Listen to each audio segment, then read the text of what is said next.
Welcome back, sewists. I'm very excited for our first sew of the new year.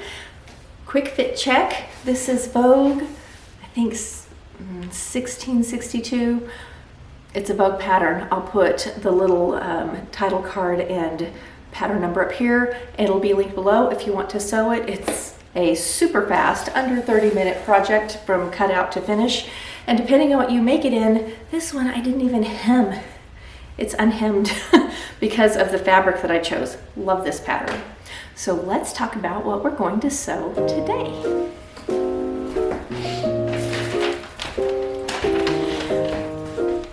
This pattern has been in my stash for a while. It is Simplicity 0468. There may be another pattern number out there. If I find it, I will link it right up here. I'll put it up. This is just a coat pattern, and I wanted to make this for a while. I love how fitted it is.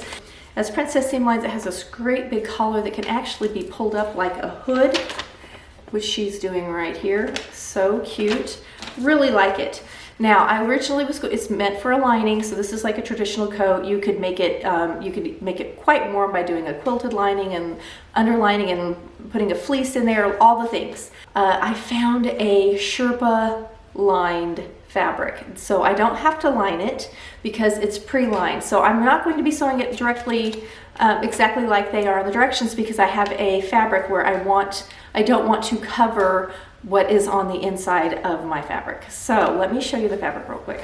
This is a nice corduroy with a Sherpa lining. It's fused to it. I am going to sew this without seam finish. That's the hope. So you can see all my little edges. At least that's what I'm thinking right now. We'll see when we go to put it together. Projects do evolve. They don't always start out and end exactly how you think, which is you gotta be flexible when you sew. However, I'm very excited about this because this is a nice weight, and I don't have to line it because of the Sherpa. I want the Sherpa to show on the inside. I'm going to make it so the Sherpa shows in the hood. So when it's folded down, you see the big Sherpa collar. It will fold up against my head and my face for warmth if I want to wear it as a hood. I live in Oklahoma, and we are not as cold as some places. And I seldom need a really heavy coat. Only a few times a year do I need a super heavy coat. And actually, my mom always gets on to me, but I go without a coat a great deal of time. I wear a big heavy sweater often. I'll put the little thing up here. It's another pattern that I just love. I'm getting ready to make a second one. This is my coat that I wear most of the year. It's perfect for where I live and for how I like to live. So this is going to be another one that I think will be comfy, easy to throw on. It's brown. I need something brown in my life instead of black for a coat. I'm kind of excited, but I have to work on my pattern first. That fabric came from Hobby Lobby. I got it on sale. I had it in my haul. So if you're interested in that, that was last week's video where I even talked about how much I got it 50% off, 60-inch wide. So we're going to start by altering the pattern. It is a princess seam line, which I love because I am a curvy girl. I have an hourglass figure, and that princess seam line gives lots of options for alteration and for adjustment for figure. I'm bigger on the bottom than on the top, so I almost always have to add a little to the hip line to get a nice fit so that my coat closes properly around my hip, and I'm smaller on top. So it's just all the things to work out in the pattern, which is what I'm going to go do now, and I'll show you those slight alterations I make specific to my figure type. You want it to hang from the shoulder properly. So you cut for this size and then alter as needed. So I'm smaller up here. I usually choose. So when choosing your size to fit from, your garment, in this case this coat or a shirt or a dress, hangs from the shoulder and the neckline. So you want to choose your size according to this. Now if you're really broad shouldered, you may have to size down after you hit the shoulder and neckline, but it's going to hang and fit the best if you think, okay, what fits me up here? So for instance, I'm a very full figure girl and I'm bigger on bottom. So if I choose my pattern to fit my rear end, it's always way too big on the neck. It slides off, the armholes are too big. I have all kinds of issues and it never hangs right. And I have to size everything down to try and get it to fit. Now, you may need to buy more fabric because you may be smaller up here and bigger on bottom and you just may need more fabric to fit the whole thing. That's okay. buy a little extra fabric. It's always worth it to have a little extra than be sad in the end when you're a quarter of a yard too short and you can't quite get your project out. So I'm going to cut out on top about a size 18, and then I'm going to size out to the fullest size through the hip line. I like the 18-ish around the waist too. And then what I'll do is I sometimes still have to add even a little bit more in the back specifically because I'm fuller in back than I am in front. And you want to add and take away according to how your shape of your body is. So I'm kind of flat in the front on bottom, but I'm really full in the back on bottom. So that's where I need my fabric and my pattern to be distributed so that my seam lines lay straight. If you have evenly distributed seam lines, but your body's not, your seam lines are going to pull in the direction to make everything fit. It's like little arrows pointing to, hey, guess what? She's a little full back here and look at how it doesn't hang right anymore. So it is amazing how having the garment distributed properly, it looks better on your body. No matter your size or your shape, you are going to look better in it. You're going to feel better in it. It's going to lay on your body better. It's going to be more comfortable. It won't pull if you have the distribution appropriate. So that's what I'm going to go do because it's nice to have clothes that feel comfy and look cute. Here we go. Let's talk a little bit about the pattern. Because I am not going to be adding an additional lining, I'm going to want my Sherpa to show. I'm going to be sewing this a little differently and cutting out differently. For instance, number 7 is an interfacing piece. I'm not adding any interfacing to this because interfacing would show because I can't get it between the two layers. My fabric's all fused together. So I'm not even going to do number 7.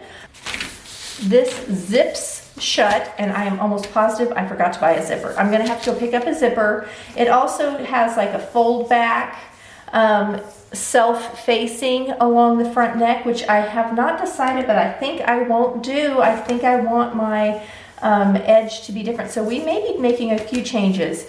Normally the hood is completely self-lined, and so we will be sewing this slightly differently because of the Sherpa fabric. So I'm letting you know now, if you want to make it exactly according to the directions, I will not be. I'm going to be making quite a few changes.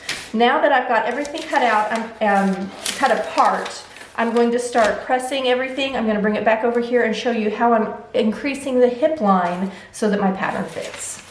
Okay, so as I'm here working on this, Itch to Stitch jeans, if you're interested. Love my favorite jean pattern. If you're working on this with me, I just retook my measurements to double check because even though they have standardization, sort of through each pattern company, like every 18 will have the same bust measure. You start from the same bust measurement. The ease and stuff will be different. So I just measured this. This is a quite fitted coat, and there's not as much wearing ease as I expected. So I'm actually going to size up for myself because I will be wearing this over sweaters and things, and I want to make sure I have plenty of room for the garment underneath to fit in this coat. So I'm going to go up. Instead of doing an 18, I'm going to be doing a 20 on top. I will be doing a 22 plus in the hip because my hip is just bigger than a 22 measurement, and I want to have enough ease. I'm also going to be doing the shorter length. I also was looking at this, and then I'm going to be doing some fun things. Is that Sherpa, I want the Sherpa to show. Instead of hemming it underneath, I'm going to pull the hem upward so you can see the Sherpa show, like on the wrist, that sort of thing. I normally don't do a patch pocket, but I might on this again so you can see the little Sherpa outline. I haven't 100% decided, but I'm kind of thinking about a patch pocket in this one. So I'm going to continue just cutting my pieces apart and go press everything really quickly, and then I will start doing the alteration.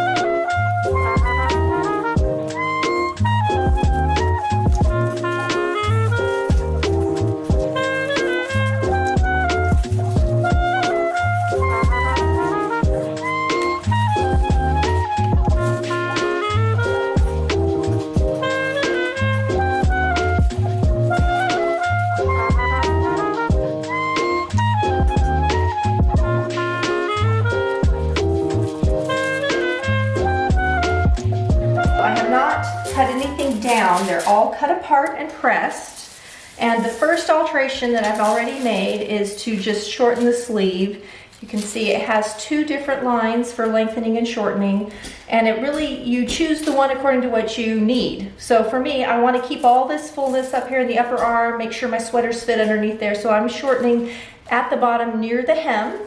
And the way I've done it, it takes out about 2 inches off of the hemline, and once it's hemmed up, once I turn this up for the little Sherpa to show, it will fit great. So I'm just going to put a little pin in this to hold this in place. And then I need to true up the sides. This is why I have not cut it away from the tissue paper yet. I want to true up this edge. You can see how offset it is right here. And I'm going to just ease this back in like so. So I'm going to be using the 22, the widest size. And here is where the 22 ends. This is where the hemline starts. So that's where I'm going to put the end of my ruler, and then I'm going to come all the way up here to the point where it starts, and I'm going to just draw, I broke my lead already, across all those lines. And this is, I'm going to darken my pencil line right here. What happens is you gain a little on one side and you lose a little on the other, but it evens it out. I'm going to do that on both sides. And then this down here is probably going to need a tiny bit to even out. And the easy way to do that is just to fold it up and trace your new line. Oh, and golly, I got that right on target. I love it when that happens. And now I have my new line there. I'm going to do the same thing on that side, and that's it for the sleeve. Super easy. A quick note when doing the sleeve, there's one side that says ease, and it actually has some shaping here, and so I did not do the same as I did here where I lost a little and gained a little. I kept everything over here. This is elbow room, and I want to make sure we keep it. So instead, I just eased in from where the hem is turned up to where the end of that size is. So I kept all of the fullness in here. Again, we can always take it out later in fitting, but I'd rather have it than be sad that I don't, so it's all there. I don't need to do a lot for the front. Like, this is a front lining piece. I won't be using this because I'm not lining it. If you are going to do the lining, whatever you alter on the outer coat, you need to do the same thing to the lining so everything fits together nicely and hangs. You do not want your lining to be too small. It actually makes the outer garment pucker and pull, which is sad. We don't need that. So here is my side front. This is the bust line. I don't need to alter here. If you're full busted, you may need to increase this bust line. So for me, I'm just going to pull out this hip line a little bit on the side, and I'm going to start right up here. If you have a hip curve, you could use that. You can also just gently, you want this to look like the shape of your hip. So if you are full high hipped, this may come way out. If, like me, you're full or much lower, this is going to be a more gradual curve.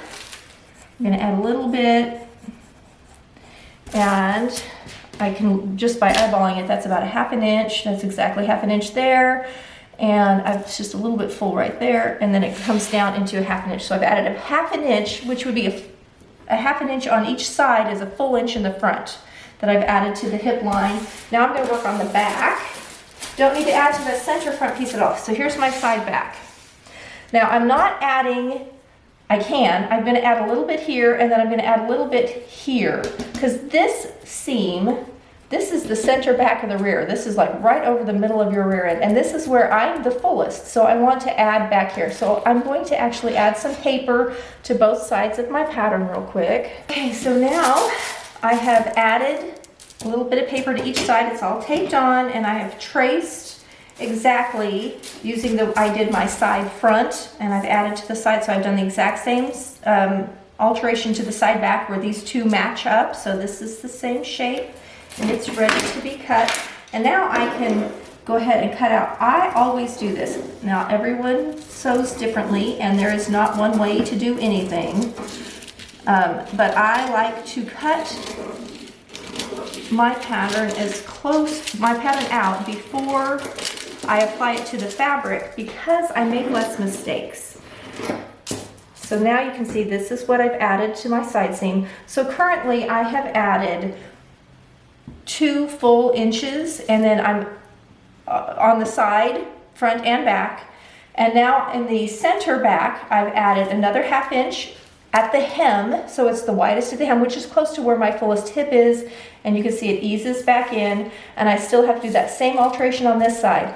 I can always take out, like I can always alter this back. It's easy to come in and trim it back if I need to. I'd rather have a little extra than not enough. I often end up needing more than I think, because this hip line has to go over my clothes, and I'll be wearing like jeans and a sweater or something, and so I want to make sure there's room for all of that plus my body in there. So we're just going to trim all this away, and then we'll be ready to start laying this out.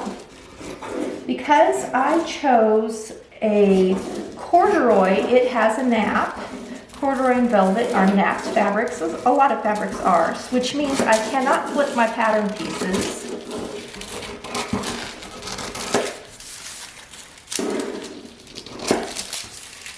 So there you can see how much I've added, and you can see the shape. The shape of your pattern should sort of emulate the shape of your body, and this is definitely closer to how my body shape is. So I'm going to go ahead and do one more on this one. You find your waistline for me, because I don't want to change the waistline, and then I'm slowly easing it out. This shape is going to get transferred over here. I'll add a little bit of paper to this pattern piece.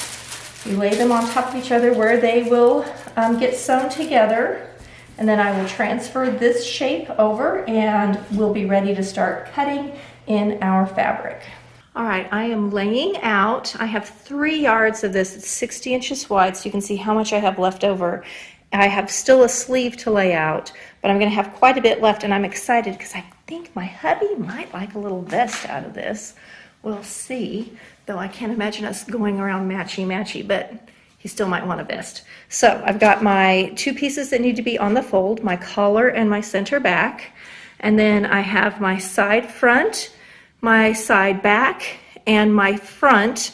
Now I am currently have it laid out so that I am cutting the entire placket piece, but I have a feeling I'm not going to want it.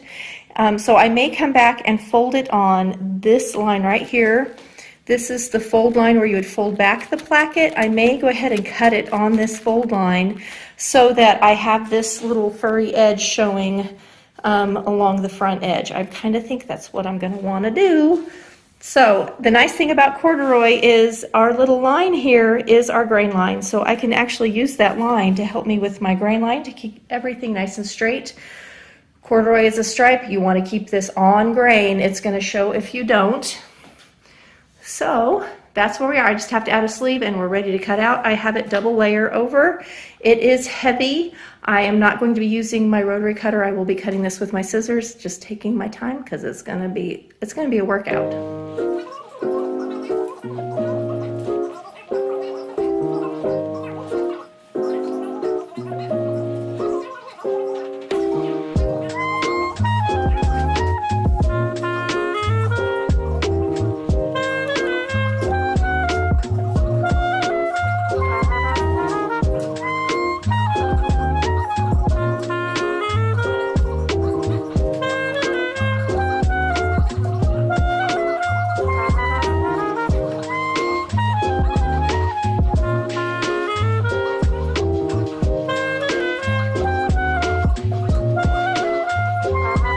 Alexa, pause.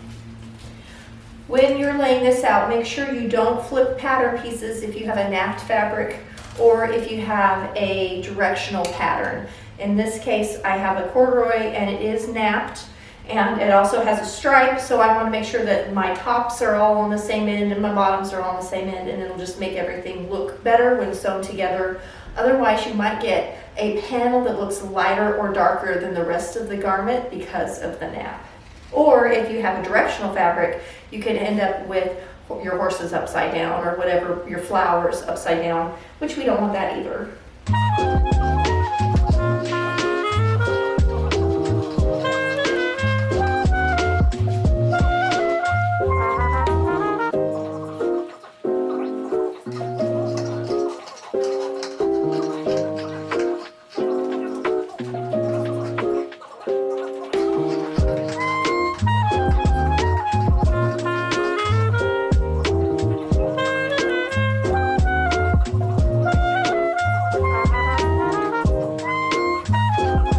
Alexa, pause. This is going to be a time-consuming cut because I'm actually cutting top layer and then coming back and cutting bottom layer, a little alternating back and forth. It's just so heavy. I'm finding it difficult to cut, and it may not be for you. It's not that my scissors aren't sharp, it's just that it's thick. It's like cutting 7 layers of denim, cutting 2 layers of corduroy and a Sherpa all together, which is what this is. So I can cut them together if I want to, but I'm finding it saves my elbow and my hands if I do 1 layer carefully. You could also trace around this pattern if you found like it made it easier for you. But it's much easier to do. Cut twice to get this done. Alexa, play.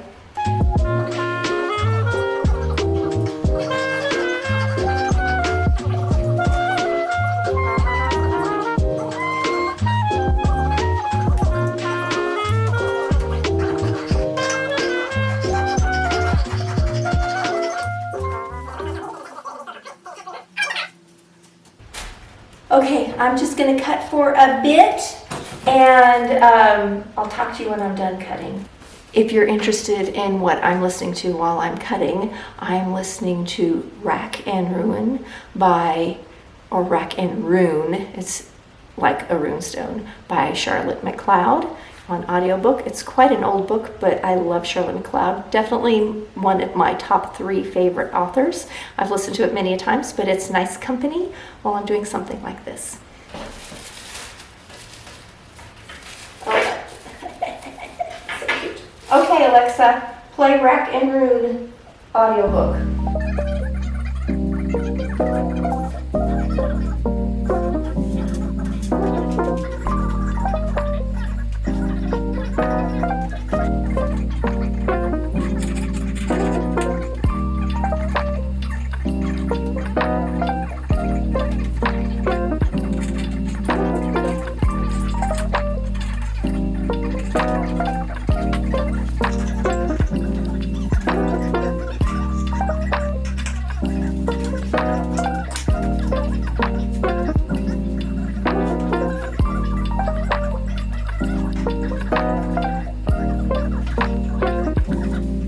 Okay, I'm all through cutting out. I have a nice little piece left that definitely would make a vest. I ran over and just tested my tripod's doing the wiggle, and I just did a quick little sew. Normally you put right sides together and do your stitching depending on the type of stitch you're going to do. I want my little raw edges to show on the outside. So this one is sewn at 5/8 of an inch, so I could just see how it looks. And then I did one where I trimmed it down to a 1/2 inch. This is such stout fabric.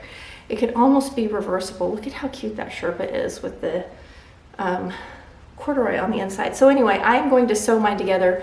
Most of the seams are going to show like this. I have not decided on the pocket yet. I do think I might try cutting a patch pocket.